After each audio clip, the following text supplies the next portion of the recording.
he was not manifesting any symptoms of a devotee. He was just like a normal person, but who was very brave, and people were afraid of him, and he was one of the best men of the king, who was employed for collecting taxes from people.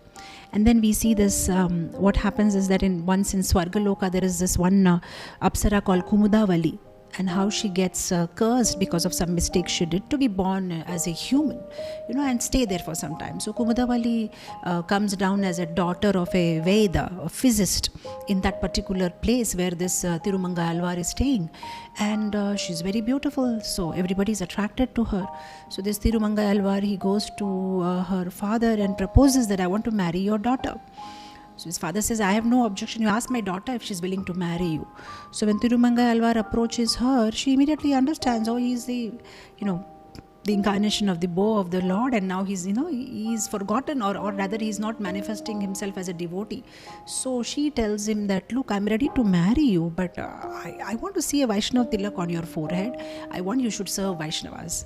So he says, serve Vaishnavas? So yeah, you have to serve every day 1008 Vaishnavas. You give them food, and not only you give them food, you wash their feet, and while they're having food, you should fan them. If you do all this, I'm ready to marry you. So he very reluctantly agrees because he wants to marry her. And then he starts this. Now he was a tax collector. He did have money, but not that much money. But now every day feeding 1008 Vaishnavas, as she had taken a promise, if you do that for 1 year, then I marry you. So he put on a Vaishnav tilak and requesting all the Vaishnavas to come and washing their feet and feeding them prasadam, and while feeding them he's fanning them and doing all sorts of service, whatever is to be rendered.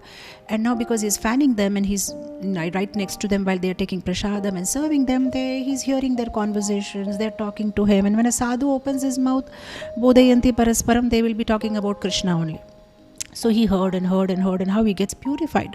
And then at the end of the year, though now the condition is over, but now he can't stop himself from serving the sadhus. He always wants to feed the sadhus, but he didn't have that much money. So he became a dacoit. He started plundering people. Anybody who passes through the highway just, tries to get the money from them and then serve the Vaishnavas and then serve them. They became a habit. And then one day it so happened that people started coming to know that if you take this highway, this guy attacks you. So they stopped passing through that highway. So he was very sad what to do. So finally Lord Narayan comes there. Lord Narayan comes dressed as a traveler with his wife Lakshmi Devi, with loads and loads of jewels and gold coins in bullock carts, and passes through that highway. And this Tirumanga Alvar, he attacks the Lord. He doesn't know he's a Lord. So after plundering and taking away all the jewels, now what he sees left is there is this ring on the toe of the Lord. So he's trying to remove that also, but it's not coming out. And the Lord says, Arey, you have already stolen everything from me, taken everything. At least leave that ring, He said, no, that will be useful also. If I sell that ring, I can buy leaf plates for serving the Vaishnavas. And the Lord says, even I am trying, it's not coming out, it's very rough. So he said, no, maybe I'll bite it. So he just bends down, and with his teeth he's trying to remove that ring from the Lord's toes. And the moment his tongue touches the lotus feet of the Lord, he realizes, what am I doing? Suddenly he gets that realization, and then of course Lord shows him this Narayan form, and then he immediately realizes what is his form and what is he supposed to do next. And then of course he starts preaching and composing so many verses.